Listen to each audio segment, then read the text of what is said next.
Bienvenue à cette vidéo d'installation du navigateur Anaconda sous Linux, notamment sous la distribution Ubuntu.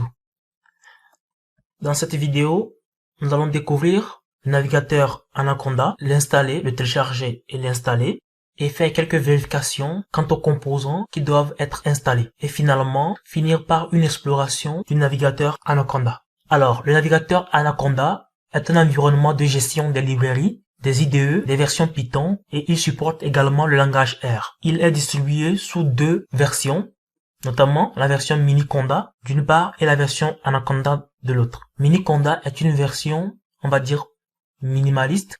Elle permet, cette version notamment, à l'utilisateur d'installer au fur et à mesure des besoins les librairies. Alors que Anaconda, à proprement dit, vient avec plus de 1000 packages ou bien librairies préinstallées. Ainsi, cela épargne à l'utilisateur d'avoir à télécharger des packages ou des librairies additionnelles. Et cela permet également de travailler en offline parce qu'il faut savoir que pour télécharger une librairie, il nous faut Internet. Alors, pour l'installation, nous allons aller sur la plateforme Anaconda ou le site web de Anaconda. Alors, pour installer Anaconda Navigator sur Ubuntu, nous devons aller d'abord le télécharger. Donc, en tapant Anaconda Navigator dans notre moteur de recherche préféré, nous cliquons sur le premier lien qui apparaît, Anaconda Navigator, et nous sommes automatiquement conduits sur le site de téléchargement. Une fois là, nous pouvons cliquer sur Download Anaconda. Lorsque c'est fait, nous sommes conduits ensuite sur la page de téléchargement ici. Alors il faut s'assurer que nous sommes bien à la version Linux du navigateur Anaconda. Et ensuite lancer le téléchargement en cliquant sur le lien ici.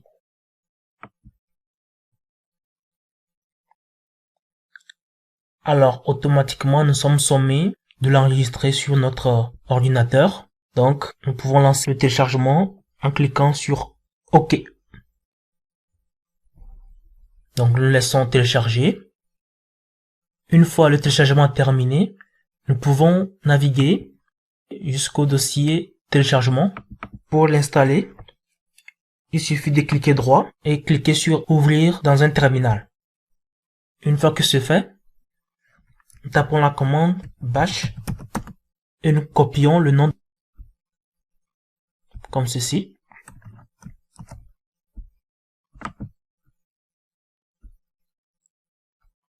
Et nous pouvons ensuite exécuter cette commande dans notre terminal.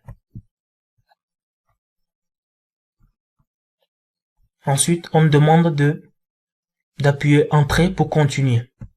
Donc, vous appuyez Entrée jusqu'à ce que vous ayez fini de lire les termes de la licence. À ce niveau, nous sommes priés d'accepter la licence ou de ne pas l'accepter. Nous allons taper Yes pour accepter les termes de la licence. Ensuite, on nous demande si nous voulons enregistrer les librairies ou packages dans le dossier Anaconda 3. Si nous sommes d'accord, nous allons taper Entrée.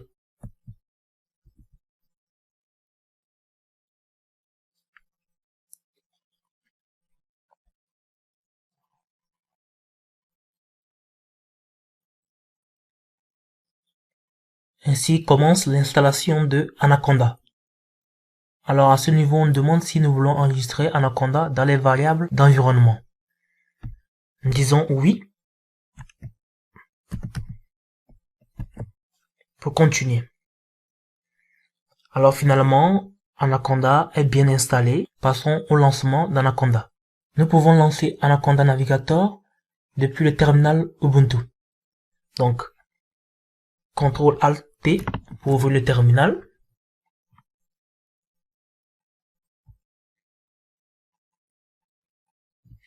Nous allons saisir Anaconda-Navigator. Entrée. Alors là, c'est un peu lourd, ça prend un peu de temps pour charger. Nous attendons patiemment. Voilà, voici notre navigateur Anaconda. Donc maintenant que nous sommes assurés que le navigateur Anaconda s'ouvre et est bien installé, nous pouvons passer à la découverte des différents composants ou bien différentes parties notamment ses onglets.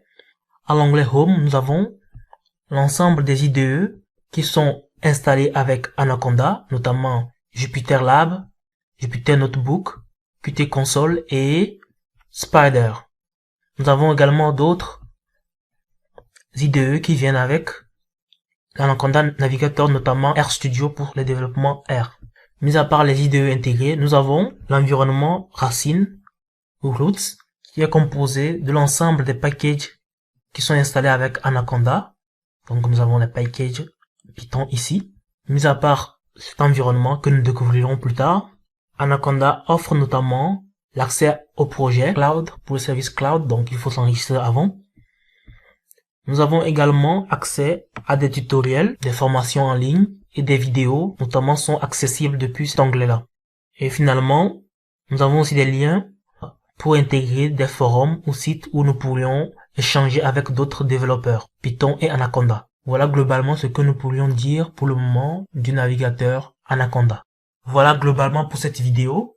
Ce qu'il fallait retenir, c'est comment installer le navigateur Anaconda, assurer que Python est bien inscrit dans les variables d'environnement de Ubuntu et finalement découvrir l'essentiel des IDE et découvrir d'autres composants tels que l'environnement Racine que propose Anaconda et les tutoriels et documentation intégrés. Merci pour votre attention.